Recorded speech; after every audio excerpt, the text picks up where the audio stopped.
This is our guest speaker, Doug Hall, ladies and gentlemen. So what are we going to learn a little bit about this evening? You'll know that what I've been trying to do over past meetups is to say, what are the domains of knowledge that we're going to be firing on tonight? And I borrow from W. Edwards Deming because I find his model provides an easily accessible one for understanding what you're going to see. And he broke things down into 4 domains. And he said if you're going to be a systems thinker in terms of organizational management and theory, you want to know about 4 areas. You want to understand appreciation for a system. You want to know about psychology, variation that occurs inside of systems, and a theory of knowledge, and understand they interplay with each other. They are not isolated. Our guest speaker tonight is going to be talking to us, and it's going to be touching on all 4 of those domains because very much a lot of his work has been strongly influenced by that. Just give me a second here.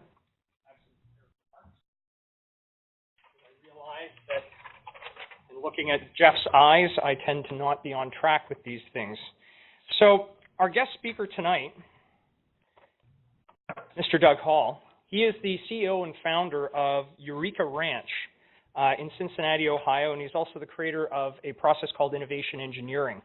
And I was prompted to reach out to Doug as a consequence of listening to a podcast. I listen to a lot of podcasts while I'm driving around town.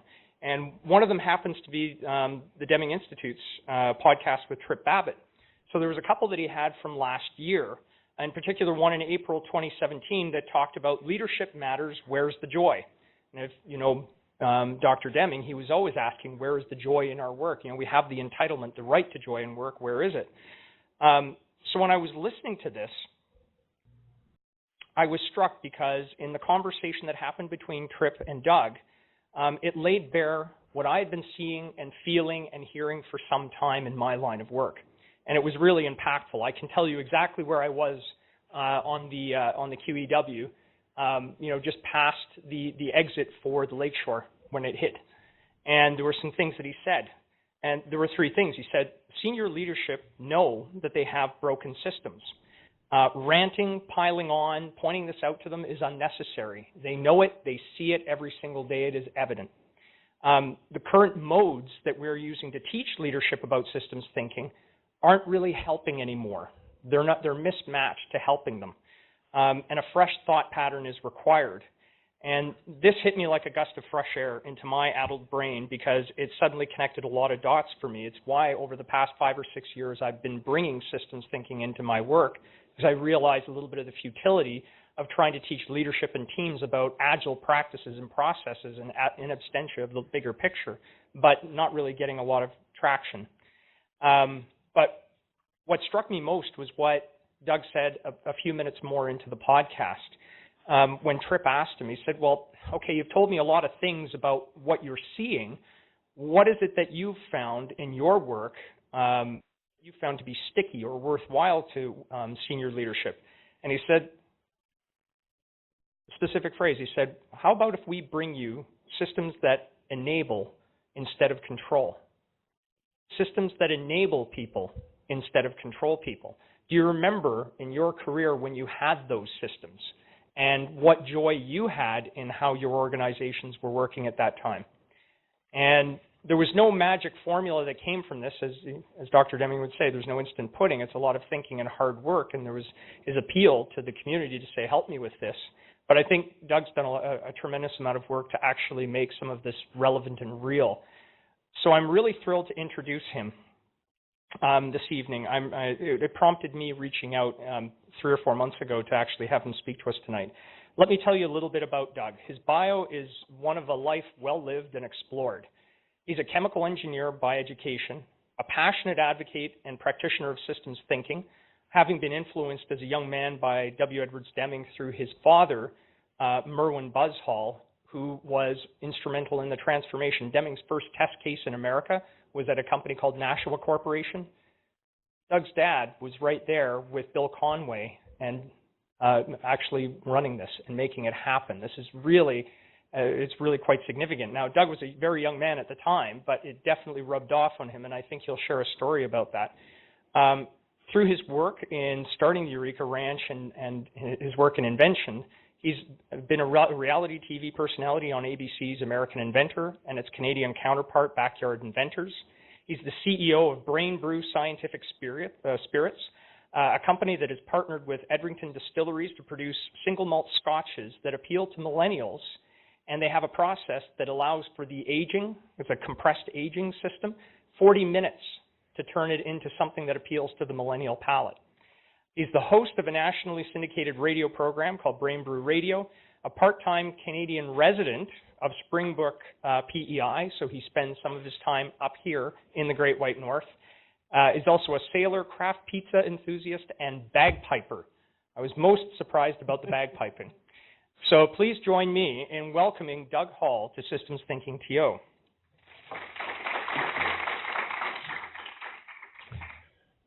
Thank you, folks. Well, and thank you for having me. My mom would be proud. As I mentioned when we were talking earlier, I have citizenship of both countries, and my mom was very clear, just don't ever forget you're as much a Canadian as you are an American. And so it's a great honor to be with you. It was wonderful listening to some of the presentations at the start there on some things, and I'll pick a couple of things here. First off, we do not do pure Deming. There is a mindset that sort of the originalists, I guess they call it, where if it wasn't written by the doctor, you don't do it. I am of a belief that he would not believe in that he was perpetually changing, continuously changing, and he would change. And so knowing the fact that we could be wrong, we have taken that work and taken it to other places. And Kevin Cahill, the grandson, who's a dear friend of mine, and we're very close, who actually runs the Deming Institute, has been very supportive of us with regards to applying this to the world of innovation. And we do it through an engineering mindset. And for those of you who are familiar with engineering are the hacks of science. The chemist was the high art. The chemical engineer was the factory geek who applied chemistry in a commercial situation. Now, we don't tend to think of it that way today, but engineering is about applied science. And so we are very much about the practical, the tactical, how can we make it work? And our mission is to change the world, and we're very serious about that, to change the world through systems that enable innovation by everyone, everywhere, every day, resulting in increased speed, decreased risk. And so to be very specific, what we're seeing is that when people apply system-driven innovation, they're seeing speed to market go up by a factor of 6 and risk decrease by up to 80%. And those are not a big thing if you improve the system. If you don't improve the system, beating the workers won't do that. A couple of observations as you were talking about things, and I heard the comment with regards to definitions and their problems and all the rest of this stuff. And there were two things that struck me about that conversation. One was there was a part in there that was quite true, which was about, grabbing pieces isn't going to do it. And I'm going to use my words, or actually the words of Claire Crawford Mason, who did the NBC special that created this thing. You wouldn't be there without Claire Crawford Mason discovering Dr. Deming in the basement in Washington, which is, it's about mindset. Mindset first, tool second. And it is about changing the mindset. Definitions and slogans and boards and all that shit isn't going to do it. It's about a mindset. You got to change the mindset.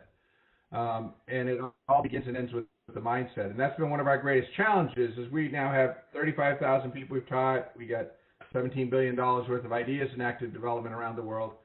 And when we look at the data, it's about changing the mindset. Now, that said, when it comes to systems, all definitions are wrong. Some are useful, if I'm to paraphrase George Box, the famous statistician. And the definition I find most useful for systems is quite simple, and it comes from Dr. Deming, which is that a system is two or more independent parts that work together to accomplish a shared aim. In a corporate setting, these are different departments working together to accomplish a shared aim. A process doesn't require independent parts to be working together. A process would happen in a silo. The problems in most organizations is every department is above average and collectively we stink. and the combination of these is why? Because each of them have a different aim. And they're all seeking a different thing, and not to mention the reward systems that are designed to cause us to not work together to accomplish a higher aim. And so when it comes to systems, it's about, it starts and ends, as you said at the front, with the aim. I will poke at you a little bit, is 3 aims is no aim. Just as divided leadership is no leadership. You can have 1 aim. You know, I think Ben Franklin said it 1. With 1 watch, I know what time it is. With 2, I'm never quite sure. So I would just challenge, politely, to pick an aim. Fair. And you've got to have 1 aim of what you're doing. And then related to that is, what is the metric associated with that aim? The 1 metric, the dependent variable. Now you can have independent variables that enable that metric, but you need to have 1 metric, 1 number that you're doing it. And the problem most companies have is they'll have 5 or 6 goals of which nothing can be done. It's like, well, what is it, pick 2 out of 5, or what are we doing here? And so if I was to just say in brief, restate what you just said, which was the system of profound knowledge, what we're talking about is a system is independent parts work together to accomplish a shared aim. Now, if it's in software, it could mean the service group that's going to have to handle customer service, the sales group, the marketing group, the development group. All of those groups have to work together to accomplish this. And the system is about bringing these people together in a productive, not a destructive manner. The way we improve a system is step 1. So instead of 4 principles, I'm going to give it to you as 4 steps. Step 1, which is understanding it as a system, or the way we say it is make the system visible. Make the system visible. And by visible, very simple. What's the aim? What are the boundaries? Who are the stakeholders in this system? What is the 1 metric, the 1 thing we're trying to do that when we do it helps us accomplish the aim? And then lastly, enabling metrics. These are the canaries in the coal mine, that if we do these things, they're early indicators that we're going to get to the right place. Then, unlike the spaghetti chart that he was showing, which I have a lot of sympathy for, we're dealing with human systems, not technical systems. And the reason why systems theory has not made the flip from the factory over is because, 1, it's metrics.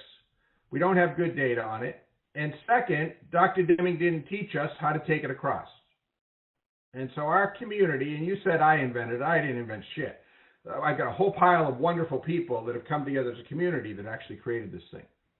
And one of the things that we know is with human systems, the variance is out of control. And so what you have to do with a human system is we say, define it in 5 phases. That's it, 5 phases. Because all the bureaucracy and the interconnections, we've got to solve those things first before we get into subsystems and sub-details. So what are the 5 big rocks? So now we've made the system visible. We can all see it together. Step 2, understanding of variation. And I'm going to really poke hard at your data, because the data that you've got up there is meaningless. It's meaningless. Because if we do the measurements again, all points are going to move, because there was no statistical difference between any of the crap you were showing. It's worthless. If anything, you're going to cause overreactions and underreactions to the stuff relative to what you need.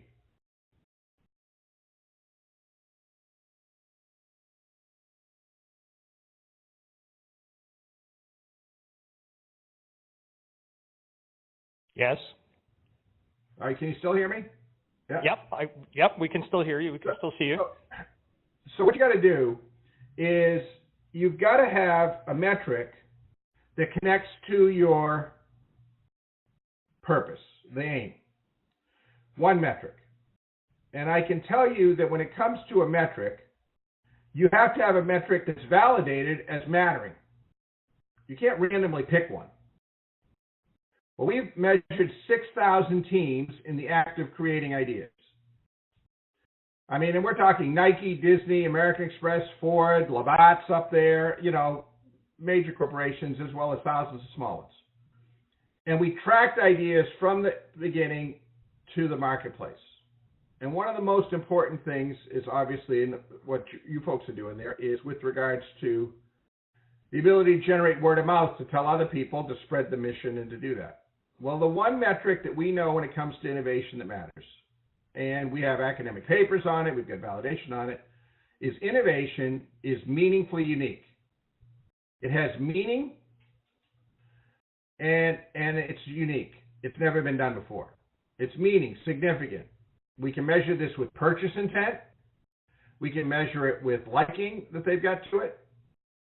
And then uniqueness is how new and different it is. How am I getting something that's new? And if you want to actually get a number predictive of behaviors and that can drive word of mouth, you gather it on a 0 to 10 scale. It's called a Juster scale. And you read literature, you'll understand the difference I'm talking about. And you use the mean rating on purchase or new and different. And you weight it 60% purchase and 40% new and different. This is your meaningful uniqueness. And this is the measure that you track. And then you can have enabling ones, but you have to do a control chart because you don't know what is common cause and what is special cause. What is the normal variation of your events each month? What is the normal variation of your software release times?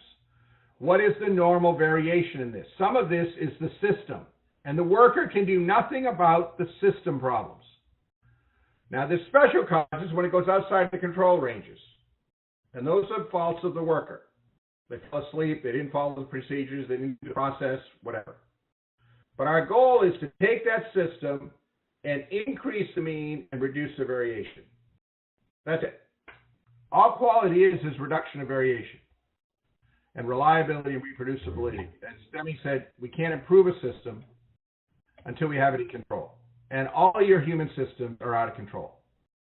So we start with making the system visible. We identify where the variation is in the system, the common cause and the special cause. And in the beginning, it's so big that we can't get data on it. But in time, we bring data to it as we get better at it. Step 3 is we identify the positive and negative psychology. Okay? Beating workers doesn't work. We know with total clarity that we have to have intrinsic motivation, not extrinsic motivation. It comes from doing stuff that we believe in. And there's a whole pile of stuff, and we spend a whole lot of time with methods for doing that. Or as the students say on campus, it's about working on stuff that's cool shit that matters. When I'm working on stuff that really matters, I'm engaged. When I'm working on stuff that's just because the boss is a jerk and wants me to do it that way because that's what they're saying, then I'm not engaged. So we look for the positive and negative psychology, the attempts at bribery that are distorting the system, and we identify those. We made the system visible. We've identified variation. We've identified the positive and negative psychology. Step 4, theory of knowledge, plan, do, study, act. Not check, but study, act. Now we start our cycles of learning to improve the system, and the way we know we're improving the system is not because people say that's nice, but because the metric that we use to assess the aim is going up. That's it. That's it. That's how you fix the system. So this explains essentially the engine. Like I had an opportunity to read your book, and I just finished it this afternoon, Innovation Engineering, and I know you've got a different title for it. It's called I think it's Drive Eureka? Driving Eureka, yes. Driving Eureka. Maybe you could tell us a little bit about what inspired you to bring this knowledge together. Maybe talk a little bit about what Eureka Ranch does, why you founded it in the 1980s, and how innovation engineering plays a part in that, as you've just explained it, I guess, very briefly. Well, we I got a degree in chemistry, went into marketing at Procter & Gamble, did 10 years there, led the invention team, and shipped 9 products in 12 months, considered a record. And it wasn't because I was a genius, because I graduated with a 2 point something. I made the top half of the class possible. You were below average. Way below. But what I had was I had systems thinking, and I approached things as a system. Because my dad had talked to him, because he mentioned he did the original carbonless work at Nash, he was director of engineering there. And as a young engineer, he taught me about this.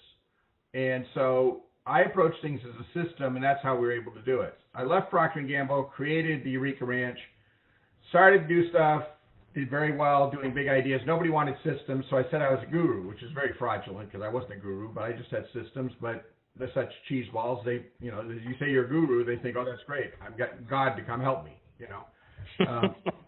And so we did ideas. I did my first book, Jumpstart Your Brain. It was a huge seller. I then decided, you know, let's really put some science behind it because we had some systems, but they were qualitative. So 4 of us, 4 statisticians, a couple of PhDs, and I then embarked, having, you know, because of the wonderful clients we're working with, we had more money than sense. And all we embarked on was a full-time R&D to measure everything, measure thousands, which now is up in the tens of thousands of ideas. What separates good ideas from bad ideas? What makes teams work, not work? Factual, quantitative data on it. From that led to 2 books, Jumpstart Your Business Brain and Meaningful Marketing, which ended up serving as the foundation. I did a trip to the North Pole and some other stuff, wrote some books on that in between, but served as a foundation for creating a new field of study called innovation engineering. Because I was very fed up with, as a guru, they would pay me large amounts of money to invent ideas, and they would never ship. They wouldn't ship. And if they did, they didn't even look at all like they were when they went into the system. And they said, Doug, it's okay, we'll do it again. And I'm like, this is a waste of my life. You give me an impossible thing, and we can come up with ideas. The idea part is easy. Breakthrough ideas, patentable ideas. I mean, we make whiskey in 40 minutes, not a big deal. If you apply stimulus, diversity, and cycles of learning, you can do that. That's doable. But I got annoyed that the stuff wasn't shipping, and I'm an engineer, and I like stuff to ship. So I went to the University of Maine, where I'd gone to school as well as much of my family, and I pitched them on the idea of creating a new field of study, and we started. And with the help of academics now across many universities, we started building this new field of academic study and leadership science called innovation engineering, where it was about taking ideas from ideas to reality all the way through, and really bringing a discipline and a rigor to it that would enable everybody. So they would find, as you say, Demi said, joy in work, so that they could make it fun again. And we really were struggling until we got really lucky in 2008 when the world went really crappy. Because when the world went crappy, people got really desperate for something new. And that's when it really started to open up for us. And so we started that, and we're a Robin Hood company. We make money on rich people so that we can give it away to those that are less fortunate. And those include every student on campus is subsidized, small businesses are subsidized pretty significantly. And the goal at the end of the day is to basically break even as close as we can to that. I mean, that's what we try to do. And so this book is basically reports on, at this point in time, what the community has learned with regards to how can we enable everybody to innovate with increased speed and decreased risk. That's what it's about. Now, I will tell you that my next book, which when I sent this one off, this one comes out in the fall, my next book, which I've already started on, is called Busting Bureaucracy. Because what you find is what that system really is, 2 or more parts that accomplish a shared aim, if you think about it as a web of all of these groups working together, that's also called the bureaucracy. And so for reasons I don't know, I've now decided to declare war on bureaucracy. And so that's what the next book's going to be about, which is going to take the 4 principles that I mentioned, which are covered in this book briefly, It's actually it's a graduate level course taught on campus. We have 6 college courses. We're a full minor. I mean, this is a really 107 sub-skills. I mean, it's ridiculous what we've got. But really go in depth on helping people, giving them an antidote to the suffering that they're going through in the existing systems. Because see, what happens is the minute something goes wrong, we put in a rule. Even when it's a special cause thing, a random event that happened, we put in a rule. And then we put in another rule and another rule. And that's called bureaucracy. And because, why do we do that? Psychology. Why do we do it?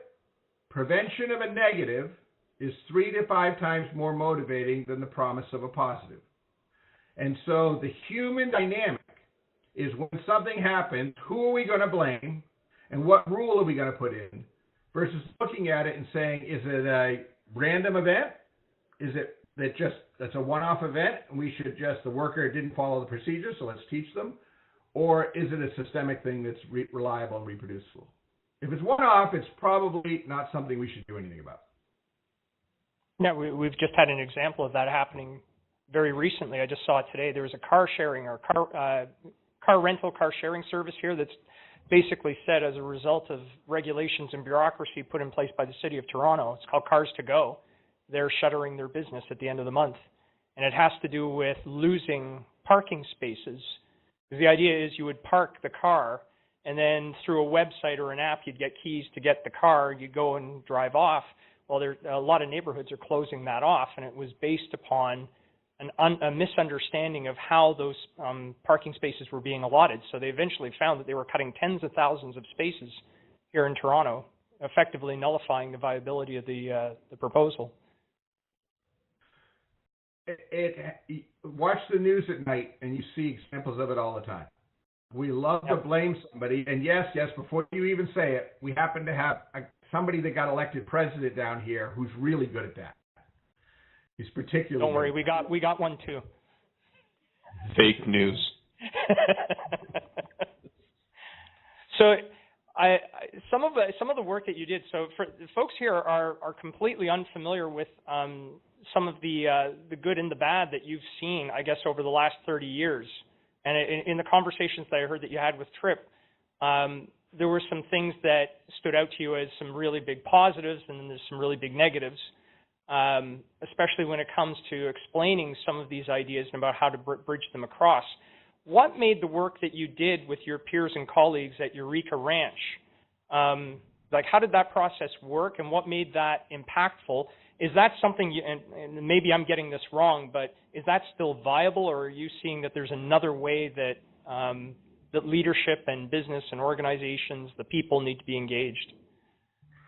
Well, I mean, it's all about, it all comes from those 4 principles, okay? That's it. But then the next question, Dr. Deming would say, by what method? Okay, you say these things, but by what method are you going to do it? That's kind of the next step. And I got in trouble in Denver last week because I was talking to somebody from one of the big 4 consulting firms, and they said they did this. I said, okay, how do you do that?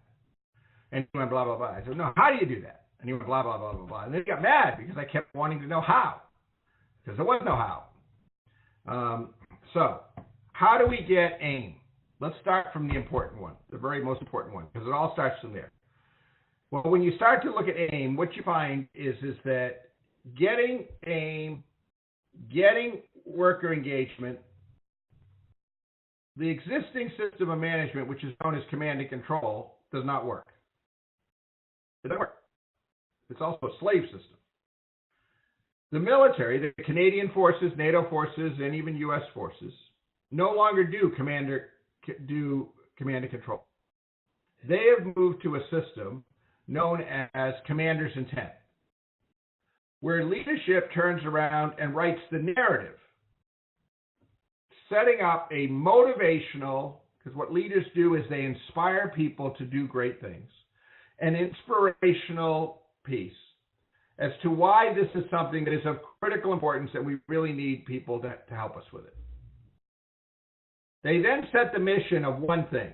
We need, in our case, we need ideas for blank. What are we trying to do? They then set the boundaries, the strategic and tactical boundaries that set up. These are the rules of engagement, basically. Now, with that, then the workers are freed up to do their job. And it's their job to come up with the answer, as long as it's aligned to the commander's intent. In our world, we call them blue cards. I didn't call them blue cards. They happen to be blue, and everybody's calling them blue cards, so whether I liked it or not, they became blue cards, because we just kind of have this movement that's just taken over, and they just took it. But it starts with alignment. Leadership needs to know where they're going, and one of the fundamental problems that we have right now is leadership doesn't know what to do. They know they need to sell more and make more money, but they don't know how to do that. They need to go faster, and they don't know how to do that. Well, the answer is all of the rules that they learned won't work today. It's different today. We have better employees called millennials who are phenomenal, world class, way better than chumps like me, because they are digitally native and they get it. They get collaboration, they get stimulus, they get working together. The challenge is they want to know why, because they're only going to work on cool shit that matters. Otherwise, they're gone. Because guess what? There aren't many of them, so they can get a job easily. And they're out of there. And leadership, when I started at Procter & Gamble, management would tell me to do something. I'd sit there until 8 o'clock at night doing it. I didn't know why I was doing it, what it was for, and what it would be used for. Well, that's stupid. The young people at my place, if I did that, they'd say, I'm out of here. They demand to know what we're trying to do and why is that important. Why is that important? And so the first and foremost thing is leadership needs to learn how to lead instead of manage. And leading means saying, follow me, here's where we're going. Here's where we're going to go. They don't know, because how could they know? So what we have to do as people who are more enlightened is we have to educate them and help them figure this out, because they don't know. They don't know what to do.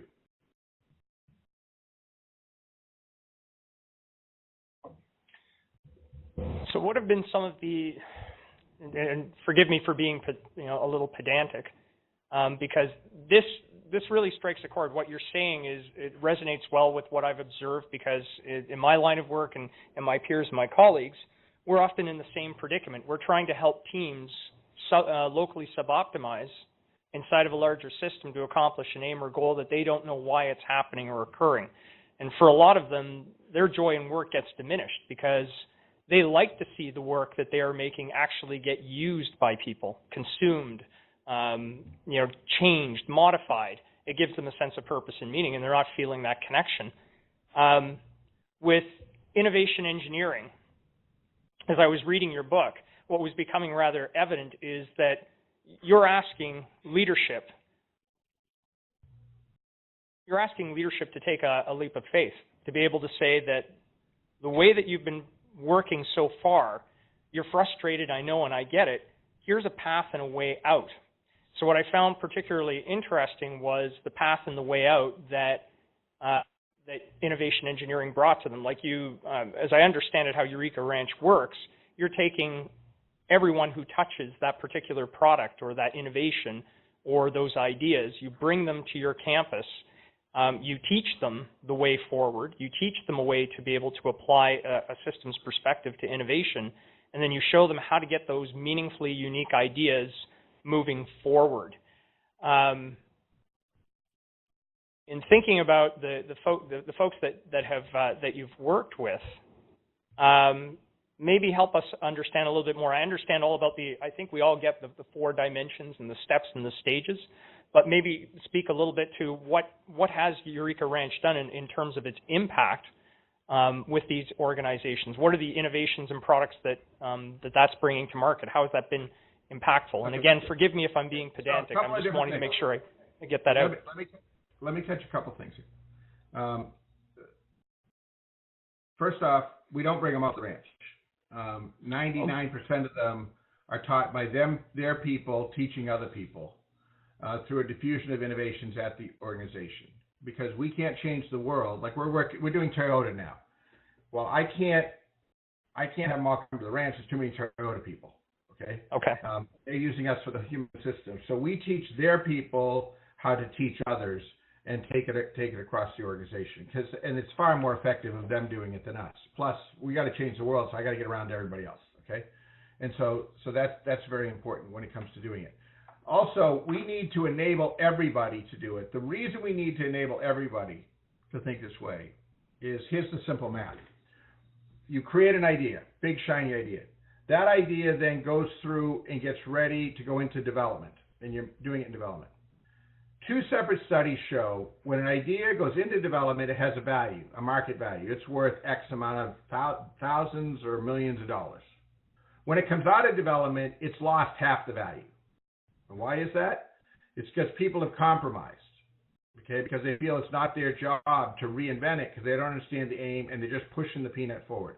So we need those people engaged. That said, new products, we are not doing any new products for Toyota, and probably new products are maybe 20% of what innovation engineering is used for. 80% of what innovation engineering is used for is improving the human work systems, improving the systems of how people work together. Now, when you work with a team that's in there in the thing, they're screwed, okay? If they don't have leadership engaged, it's not going to happen. So you might turn around and say, well, I guess I can't do it. Well, we've got plan B, okay? So two points I want to show you. The best, by far, is to start from God, get some volunteers, create a diffusion of innovations, and take it across the organization. And in fact, the data says when you have 10% of an organization has unshakable belief, then the thing takes off. 10%. Which is why in our training, 90% of the training is applied. It's applying it to the work, because that's how you build unshakable belief, is by doing it in the real world. The best is that. The reality is many of us old fart baby boomers aren't going to change. We're not willing to change. We're waiting. We got 3 years till retirement, and we're out of this thing, and we're just not going to do it. Let's just call it as it is. That's the truth of the matter, okay? So, Plan B. Well, Plan B is a revolution from within.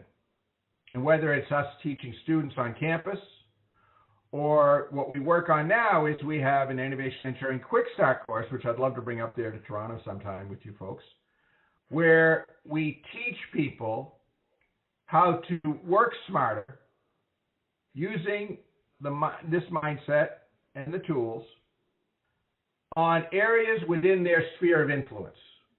So we tell them, don't boil the ocean. What do you have authority over in your team, in your work group, or in your projects? Let's apply it there. And you know what happens? They apply it there. They get a couple people that are like-minded. Those people get engaged, and other people get engaged, and next thing you know, it goes. And we've got a number of organizations where by lighting up people in their sphere of influence, there's no reason to bitch about management. I mean, we keep trying to train them. When they're ready, they're ready. If they're not ready, you can't force them. They have to be willing to do it. You can't make them do it. You're not going to get them to do it. You have to educate and whatever. Getting that sphere of influence, it starts the multiplier effect, and that's how you change cultures. And so most of our work is done through people in their cultures as opposed to as a consulting. And in fact, when we change a culture, the maximum time we'll work with an organization is 12 months. They have to be stood up and self-sufficient in 12 months, because that's it. We will not give you any more than 12 months. We're on to the next thing. Because we're going to change the world, baby. I got a clear and simple aim. That's what we're going to do. So of that, what customers have you found? I think you mentioned in the book there are some customers that you've had who weren't able to turn the ship around. I think you mentioned like Chrysler, a few others. Oh, shit, yeah. Over the years, we've had, now, I mean, they were Eureka inventing clients. They weren't innovation engineering, and they're part of the thing that did it. But whether it was Blockbuster, whether it was Circuit City, whether it was Chrysler at the time or Maytag, I'm old, so I've been through this where people had a failing thing, and they're like, if we just work harder. I remember the Blockbuster guys. There was a group there fighting. They said, we got to go to digital. We got to go to digital. This Netflix thing is going to be big. And the CEO said, no, I think people just want a better video rental experience. They want a better video rental experience. Well, they missed it by that much, you know. Didn't work. And I've seen these things over and over again where people were not willing to confront reality on the situation that's there. And it's common. It's common. It's very common. I mean, right now, what I'm most proud of is the fact that the Eureka Ranch right now does a tiny sliver of the $17 billion in active projects quantified with valuation and active development, and we can measure it because it's in a software platform that we have. The vast majority of it is self-supporting teams continuing the work on their own and making it happen. I just got word today from a chief innovation officer. They had a change of CEO, which is notorious. You change the CEO, well, then we need Ernst & Young, or we need Deloitte, or, you know, whoever's their buddy, they're going to bring in, and everything changes, because that's just the way, especially innovation strategy. Those things just get dumped and you do the next one. That's just the way this world works. And they had a change of CEO, and the CEO came to the chief innovation officer last night, in fact. He called me this morning. He said, we're staying with this. This is what we need to do. This is absolutely the right thing to do. And that's a miracle in a publicly held company. To have those kind of things happen is a miracle. And it's not because of anything we did.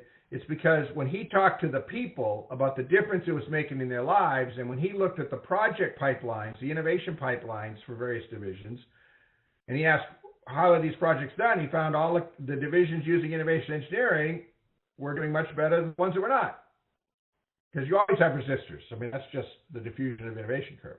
You're always going to have it. And so, you know, that's kind of cool. And I feel good for the guy because he's fighting you know, it's hard, gang, to do this stuff. It's hard. I'm not going to, if I could find an easier way, I'd do it. You know? Well, it's more fun sometimes. It's easier.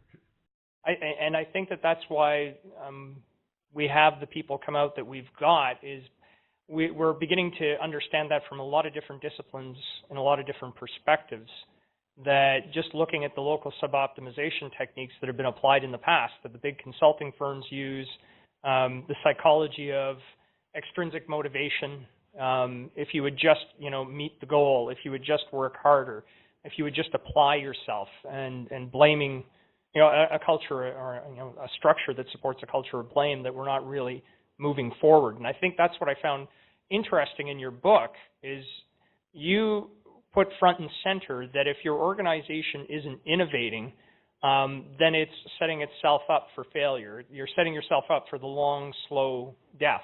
It's not going to happen overnight, but you're going to miss the opportunity. And this resonates well. Our co-host here, Martin Aziz, he wrote a essay on Medium, which was around innovation and ideas. And he said, is it all just about generating ideas? And of course, what he was able to pull forward in the summary of his essay is that no, it's about the execution of those ideas. Everybody's got ideas. How is it actually being put into motion? And that's what I found interesting in your book, is that you're describing an engine for moving that forward. And I like how you put it, because you're saying the innovation itself, you know, that's a small percentage here. It's what are the systems that support innovation? How do we work on that? Because if that's not happening, let me give you an example. Let me make that real so people can understand what we're talking about. And I'll use the whiskey as an example. So we have a collection of whiskeys. This happens to be one of the bottles here. It's called Noble Oak. This is it. After 9 months in business, we put 2 products in the North American Whiskey Championship, and we took 2 of 8 double gold medals. This also just won in San Francisco last week, double gold medal. And that's from a company that's 2 years old. Okay, so first off, that can't happen because this is whiskey. Okay, and we're in the rarefied air. This product sells for $35 and the others. And you say, how the hell did you do this? I heard you're a numbnut. You weren't even a very good chemical engineer. How the heck could you pull off making this thing? Well, it's very simple. I am stupid, and I know it. So I need a system to make up for it. There may be people who are more profound who can figure it out. But what we've learned is when you cycle time of the Plan, Do, Study, Act. And when we say Plan, Do, Study, Act, we're not talking qualitative, we're talking quantitative. In making this whiskey, we started out doing 72 cycles in 7 days. That's 72 whiskeys made and quantitatively tested with consumers. I didn't design this product. We created the first product, and then we let quantitative data from consumers. Now, you guys in the software business, you can do this stuff easily. It's simple. You can do A/B tests. It's easy. The challenge is, how the hell do you do that when you got something like this that's got legal issues and, oh man, the crap you have to deal with here, it's a nightmare because it's alcohol, because of our Puritan views towards it. And so what innovation engineering was figuring out a system that could allow us to turn that crank, create a package, a bottle, a liquid, get quantitative testing for millennials or boomers, depending upon what the market for this product's for old people, and get that data, get learning, go back, do it again, go back out and test. And so there's no freaking debates at our place. We don't debate anything. Show me the data. As they say, in God we trust, all of us must bring data. If your system takes forever to get customer feedback and data, you're going to have dumb products. Guaranteed. And they're going to take forever because all you're going to do is blah, blah, blah, blah, blah. If you can turn the crank quickly, you're going to get better ideas faster and at less cost. And you'll win. That's what I mean by system. You have to have there's a chapter in the book on rapid research systems. And on concepts, we have systems with artificial intelligence systems where it reads the words and gives you feedback in a microsecond. That's speed, baby. You got to have speed to do this. And that's why this is the best time. There's never been a better time to be an innovator. Never been a better time. I mean, I'm making this crap in a garage. In a garage. With a company, Edrington, which is a nonprofit trust to the benefit of the children of Scotland, that is one of the most conservative companies in one of the most conservative industries, Scotch whiskey. Okay? And I convinced them to do this. They sell Macallan, the most expensive whiskey. And how I did it? I cloned Macallan 18, scared the crap out of them. That's all you got to do.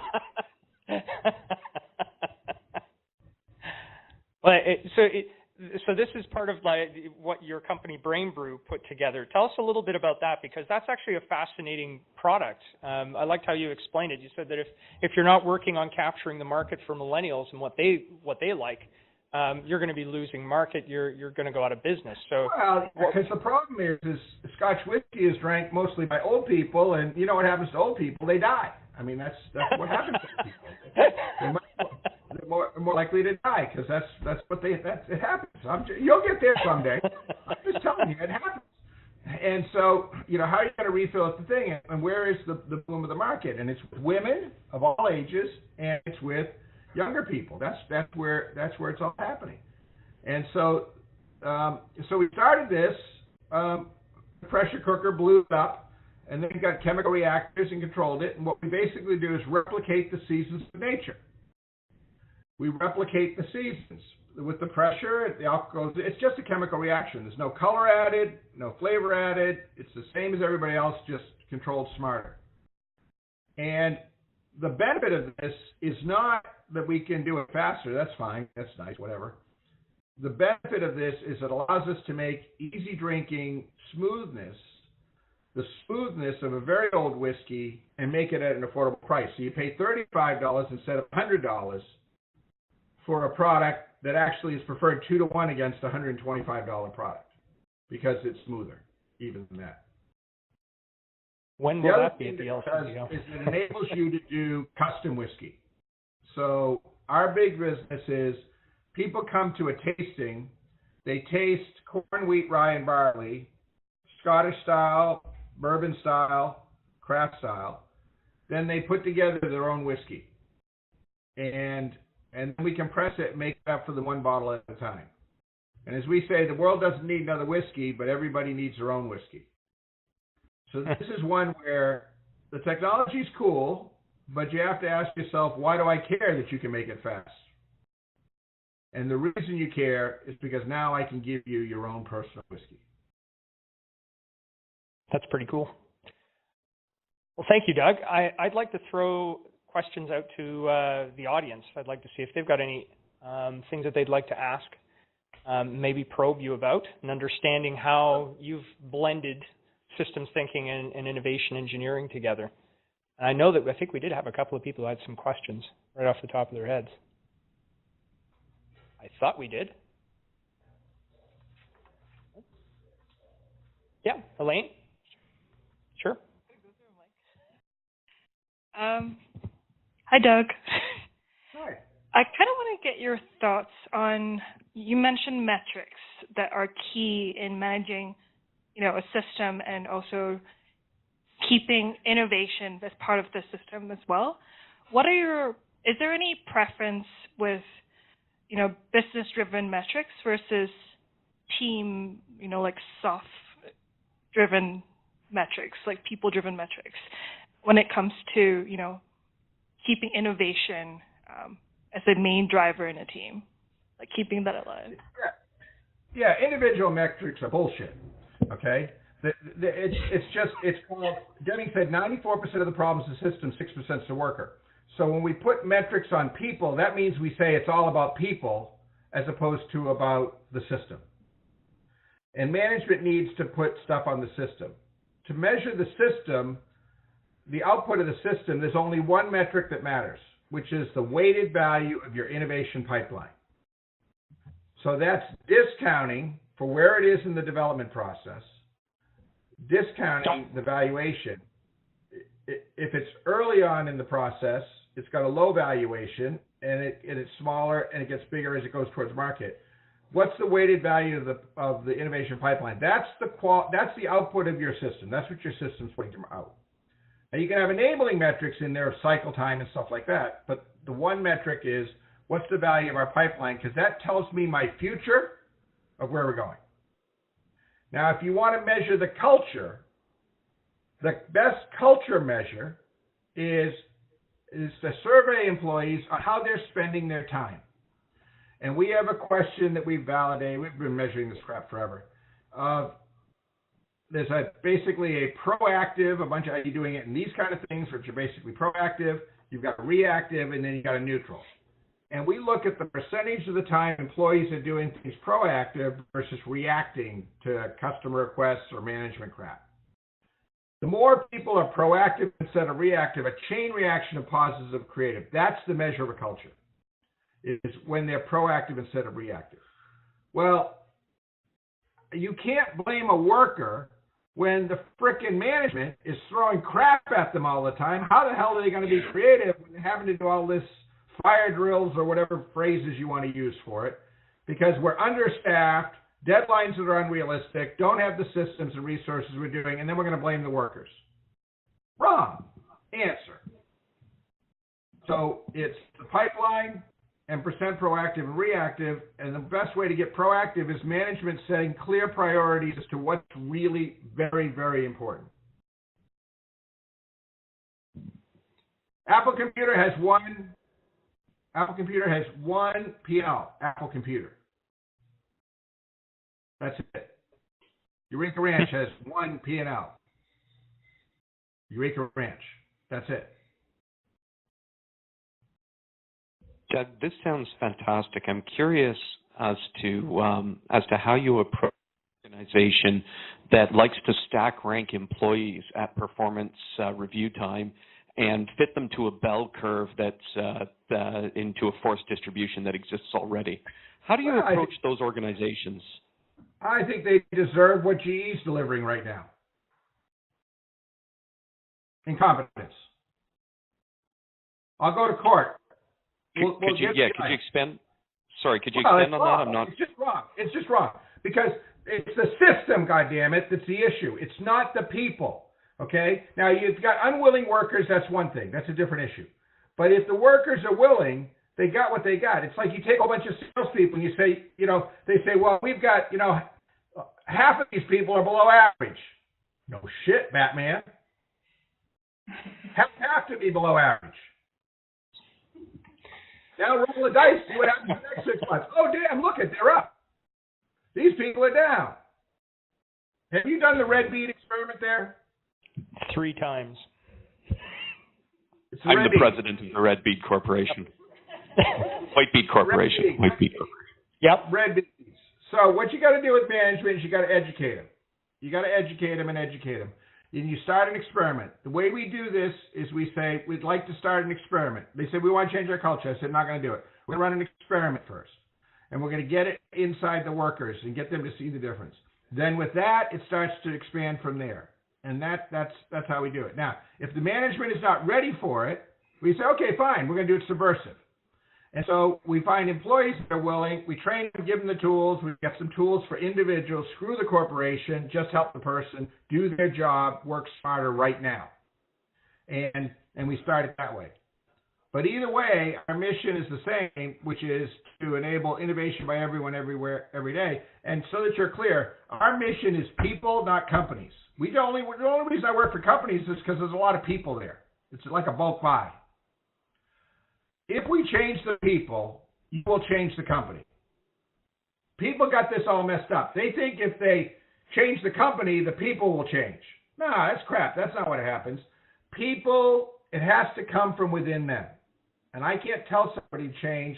They're going to come in based on a diffusion of innovations at different rates. And that's what we need to do, is to enable inside each person.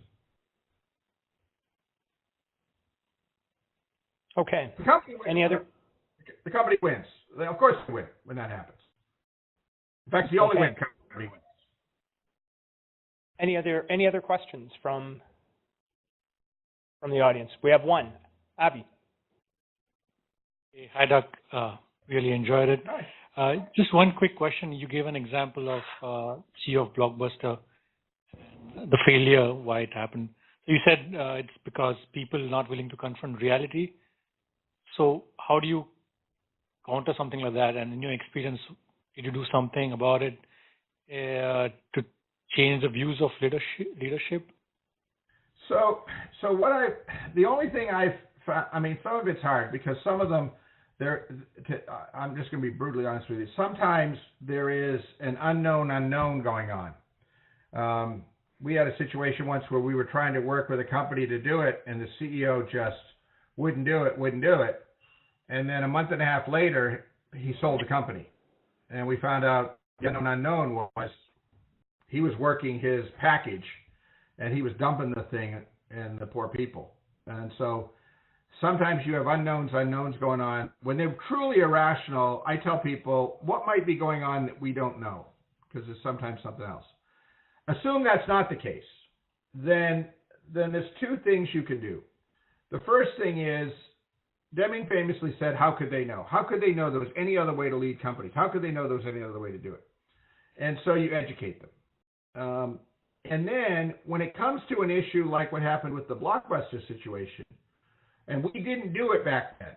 Okay, so this was before we did innovation engineering, because back in Blockbuster time, it didn't matter.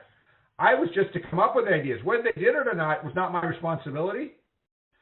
We just came up with a bunch of cool ideas, and if they don't do it, that's not my job. Okay, they don't scope it that way. But then I got bored with that. I thought that was stupid, so I took responsibility. To get them to confront the reality in that, what we find is the best way we found is these people tend to be logical, rational people. And so we bring them data. So let me give you an example, and I'm not going to mention names because we keep our stuff pretty confidential, very confidential. But a major software company that you know, everybody in the room would know, came to me and they wanted to make an improvement to their product. And so one of the things we've built is something called a problem survey, where we give customers, in this case there was a B2B and a B2C element of this company, and we went to their customers and people who weren't customers, and we asked them for a series of different benefits they could get, or elements that were key to their software. How big of a problem does it solve, is this, and how frequent is this problem? So the problems they were solving, how big of a problem, how frequent, and then on idea starters, how big of an idea was it, how much do they like it, and how new and different it was, okay? And we found out that the software they had today, we don't have data from before, but the company took off in the beginning and then slowed. Today, the software isn't solving a problem because the problem's been solved by other ways. While their hail split their difference, the fact of the matter is they're not solving a problem. They were in the beginning, but other things have usurped it. And that led to a real come to Jesus meeting at the bar at the ranch. Well, we have a brewery, distillery, so of course we had a bar, where they sat there and said, so improving this is not going to do anything. I said, that's right. You're solving a problem that isn't important and doesn't happen frequently anymore. You got to reinvent it. Challenging conversation, to be fair. Some in the room got it. Fortunately, the leadership got it. And it set up a whole thing that's in process right now, a complete reinvention of this company. Because they're saying, we can't, in other words, you can't get there from here, as we say on the island. That's in stark contrast to what I see, which I see a lot of leadership and organizations invested heavily in sunk cost fallacy. They'd keep going anyway. That's usually the case. I'm just saying in this case, it was a unique situation. Now, but I'm not going to say that, that's going to happen all the time. I mean, the lack of leadership is an epidemic. That's why I'm so hopeful for the generations after mine, because I just see on campus and the people I work with, I think they're going to be much more. It's, there's something to be said that when you get in your mid-50s, you shouldn't be eligible for senior leadership anymore because, I want people that got a long view. And when you get to 60 and 63 and 65, it's hard to say that you got a 20-year view for the long-term constancy of purpose of the organization. Fair. All right. Thank you very much, Doug. This talk was really illuminating, and I'm really grateful for you spending the time with us this evening. This is fantastic. I really do appreciate it. I'm going to offer, as Tripp would at the closing of his podcast, is there anything that you felt that has been left unsaid or that you'd like to clarify from what we've been exploring this evening? No, I'm just going to be consistent, and I'm going to say I want to see one aim, not three. I want control charts that know if we've got real variation, and I want metrics that matter, not metrics you're just frickin' making up. Okay? That's all. Challenge accepted. Thank you again, Doug. You're very welcome.